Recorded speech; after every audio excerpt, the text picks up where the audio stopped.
Hello there guys and welcome back to the channel. Right, so far I have uploaded 7.2 completion guide, 7.2 final boss Grandmaster guide, and now, quite logically, we must start with exploration guide. So today's video is 7.2.1, and as always, every single quest in 7.2 has 6 paths, 3 bosses, 6 fights on each path. So I'll go and point out the easier ones and suggest counters for every single lane. And let's get started. So the completion guide included this path, in particular: energy adoption ice, energy adoption fire, blood in the water, stun vulnerability. Extremely cheesable lane with Ghost, with Havoc, with Silver Surfer. I already uploaded some showcases of that. I'll definitely upload some more with Kingpin. I want to upload, and the Ghost one, and perhaps a Havoc one as well, because all 4 of those champions are absolutely amazing. But even if you do not have those perfect counters, you can get through these lanes relatively straightforward, because you can kind of pick which immunity you want to work with, thanks to juggling act Cold Snap and Incinerate. And then keep in mind that all of these energy adoption nodes have ways how to switch them off. For instance, inflicting armor break will disable the energy adoption ice. So only thing you need is to have a champion that can freely armor break, and then you can select incinerate immunity thanks to this first node. So you just need to throw a heavy attack at start of the fight. You're gonna go incinerate immune. Don't use any more special attacks throughout the rest of the fight. And yeah, as long as the opponent has armor break, this Cold Snap is not going to trigger, and Incinerate, well, you're going to be immune to that, and then you're just going to be benefiting from stun vulnerability. So let's say in theory, you can bring in Venom, drop a heavy attack, and that's it. You don't have to worry about energy adoption ice, you don't have to worry about energy adoption fire. You will have switched off both of these abilities. And similar thing goes with this energy adoption fire node. You can switch it off with a bleed debuff. The only thing that you need to do is bring in a champion that easily bleeds the opponent, and these incinerate debuffs will not be a problem. So you start the fight with Cold Snap immunity. So that means in order to maintain Cold Snap immunity, just never throw a heavy attack, bring in Nick Fury, and Nick Fury is never gonna get any of these debuffs. So you can use not every, but majority of the champions. As long as any champion has access to either one of these 2 immunities, or access to armor break or bleed, you can work around these nodes, take full advantage of stun vulnerability, and you're going to be fine. Extremely easy to get by. Let's get to the next lane, and next lane is even easier to explain because it's Tyranny and Power Shield.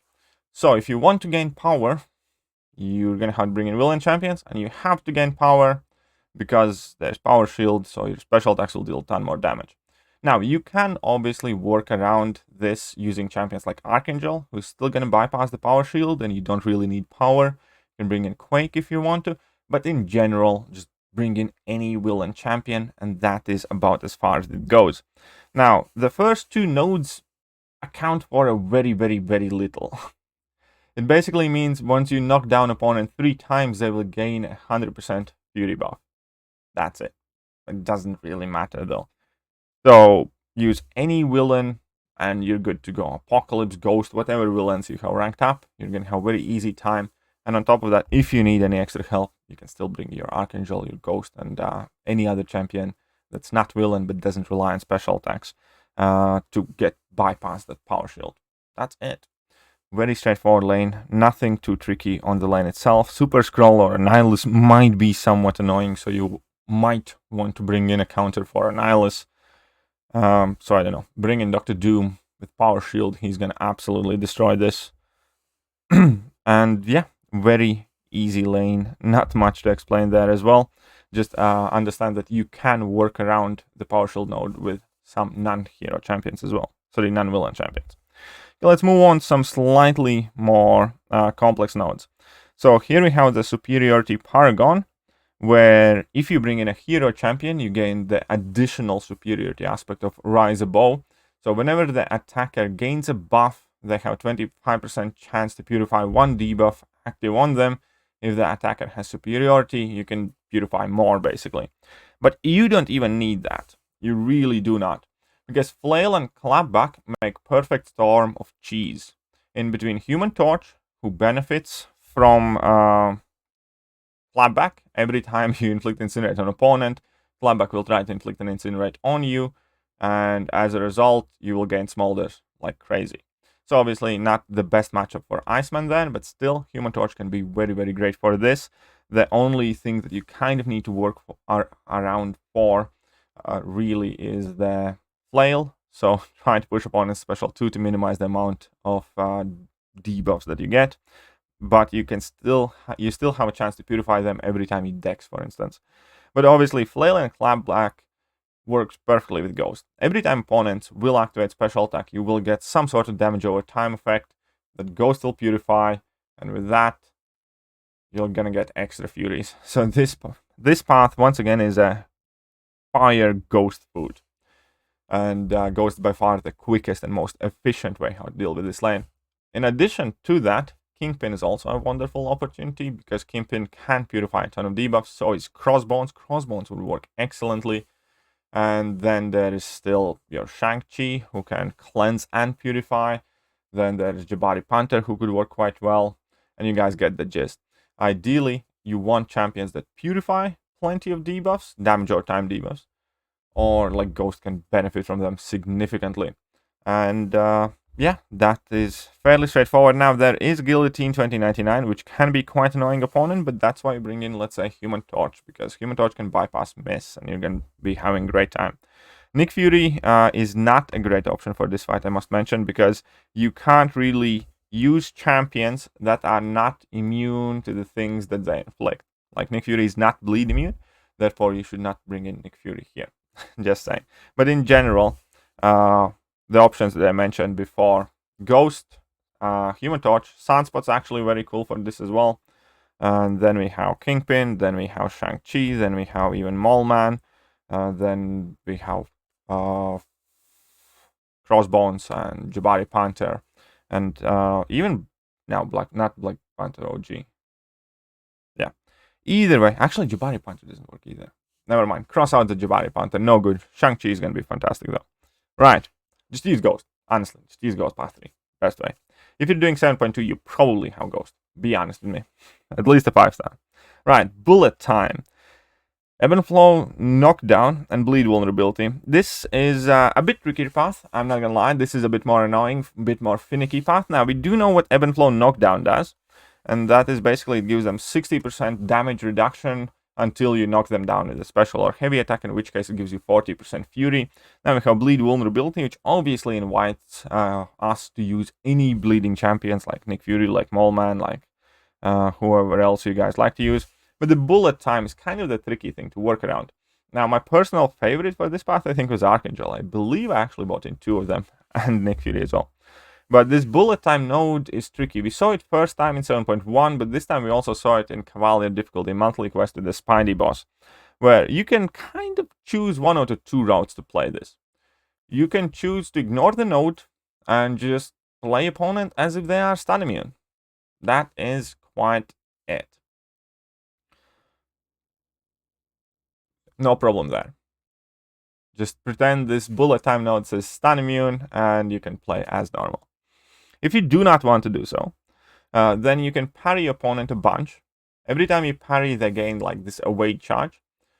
Don't try to hit them whilst they have any await charges. Dex once, it will trigger a stun for 1.5 seconds per charge that's removed. So, another way how to deal with this node is, let's say, get 10 charges. That is not too hard if you are relatively decent with reparry. Then Dex once, opponent's going to be stunned for 15 seconds. And in that time of 15 seconds, you can, with the help of Ebb and Flow Knockdown and Bleed Vulnerability, you're actually capable of pretty much nuking down the opponent. So that is also a relatively worthwhile strategy, where you just try to get a lot of those away charges on the opponent's Dex once, stun them for 15, 20, 25 seconds, and then just nuke them down in one go without worrying about baiting out special attacks and things like that. It takes a bit of getting used to, but it's not the worst. The only somewhat annoying fight really here is the Yellow Jacket, and that is mainly, so you guys remember that whenever he enters his nuclear cooldown, not cooldown, nuclear, yeah, meltdown mode, he's basically an electron. So you need to keep an eye out for that. And also, if you are running Suicide Masteries, he will be reducing your healing abilities. And if you're not bringing in an immune champion, you're going to be actually taking a lot of damage from Suicide. So definitely be aware of whatever champion you use against Yellow Jacket, because he can be a very finicky opponent right now. Let's move on to the right side. And two parts on the right side are fairly straightforward. Now, again, how this Paragon, where you have a hero champion that you need to use. And this ability basically reduces the amount of power you lose per active armor buff. And that is important because of Static Blast, where if opponent uses a special attack, they reduce, well, they power drain you by like 50%. But again, if you have plenty of armor buffs, you can just ignore this node pretty much. Or if you are the one that's finishing fights before the opponents get to use special attacks. Now there is Flare, so you will be taking damage as you go through the quest, but that will also let you do a lot more damage on your special attacks and finish out the fights quicker. Now, the most sensible, quick, and easy option here, once again, is Ghost, because Ghost can quite comfortably get to a level 2 before opponents get to their level 1, thanks to the power gain she gets from phasing. And on top of that, if you have Hood Synergy, you can negate the flare damage. So you can just ghost the entire lane, with maybe exception of Havoc. And yeah, the rest of the fights there can definitely be ghosted. Now, alternative options. Howard the Duck is actually very, very great for this lane, because you have a ton of armor buffs. And yeah, the Static Blast node basically does not apply to you.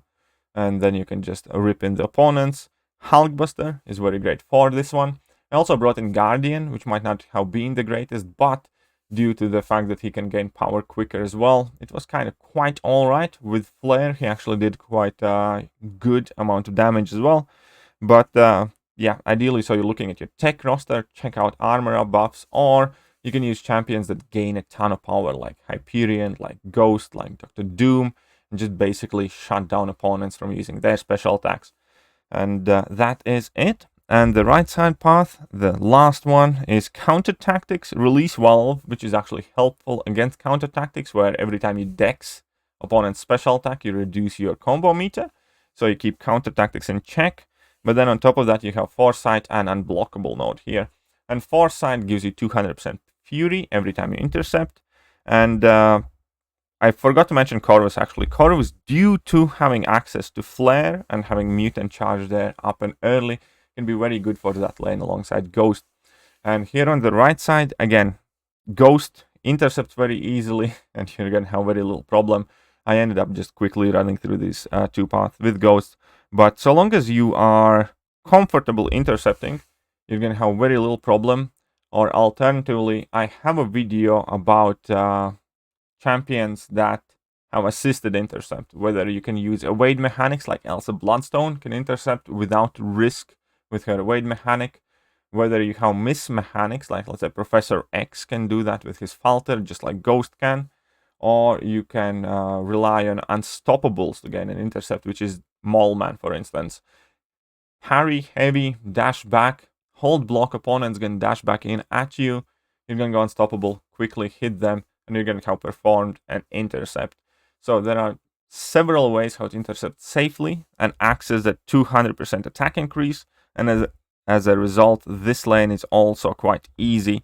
Keep note that there are opponents like Killmonger, Ebony Maw, and Stealth Suit Spider-Man. So ideally, ability to counter evade or miss mechanics would come in handy.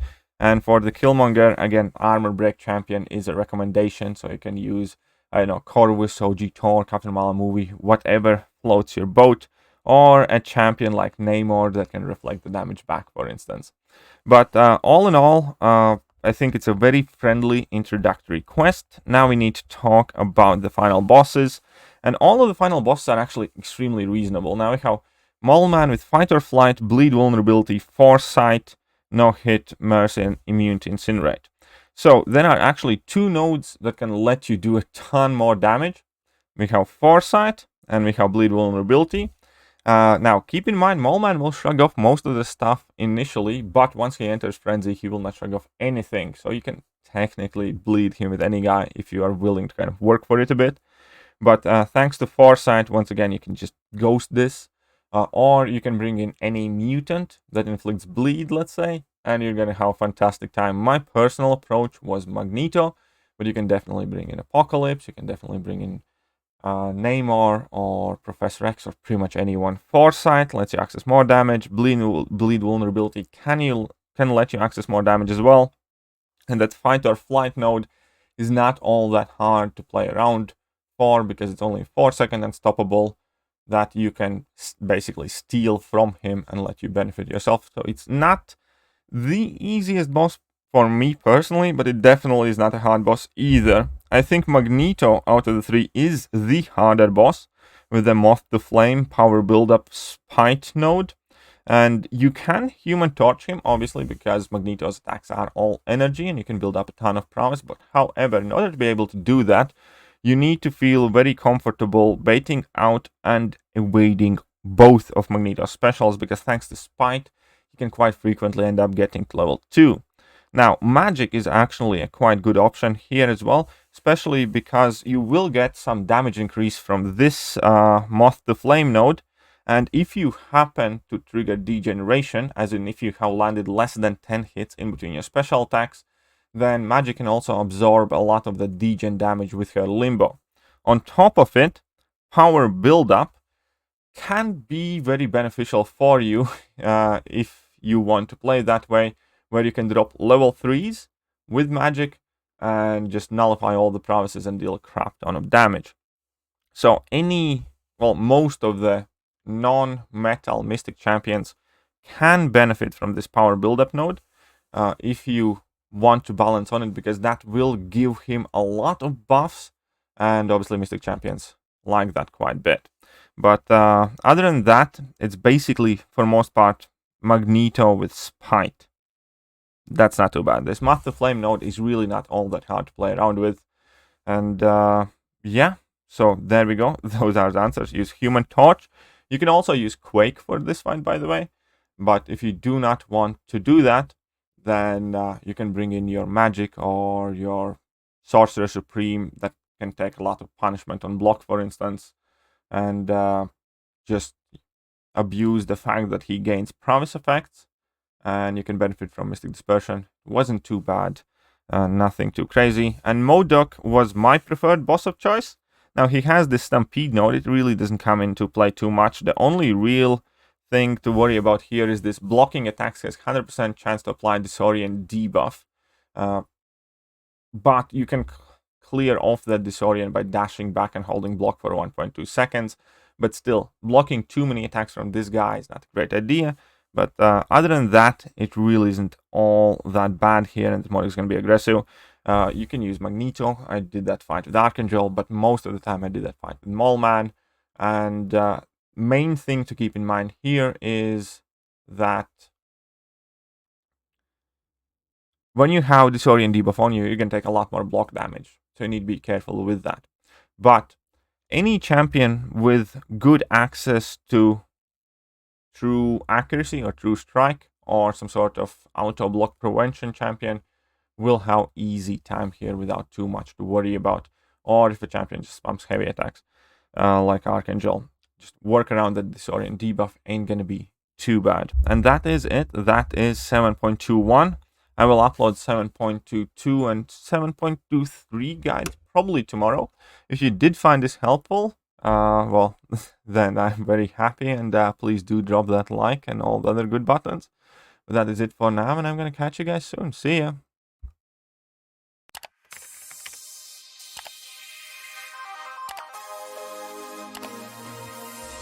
Hello there guys, and welcome back to the channel. So we have all the information about